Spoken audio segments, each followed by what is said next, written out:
আসসালামু আলাইকুম। কানাডার গ্লোবাল টি-20 লিগে প্রথম হারের পর উঠছে সাকিব আল হাসান শরীফুলের বাংলা টাইগার্স, যেখানে তারা টানা 3 জয়ে পয়েন্ট টেবিলের 2 নম্বরে অবস্থান করছে।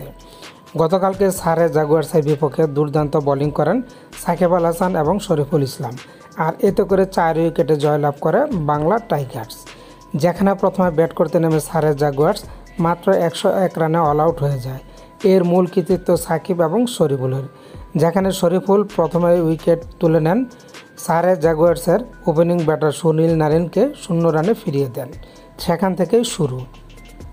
শরীফুল 11 রানে 3টি উইকেট শিকার করেছেন। অন্যদিকে কম যাননি সাকিব আল হাসান, তিনি 21 রান খরচ করে তুলে নিয়েছেন 2 উইকেট। মূলত দুজনেই সারে জাগুয়ার্সের 5টি উইকেট তুলে নিয়েছেন।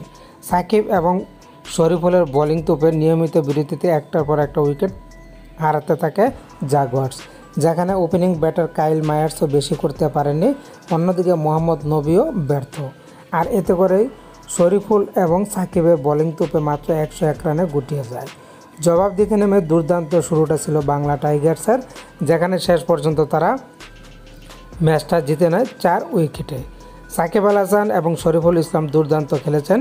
তারা যদি এভাবে দুর্দান্ত খেলতে থাকেন, সামনের ম্যাচগুলো তারা জিততে পারবেন।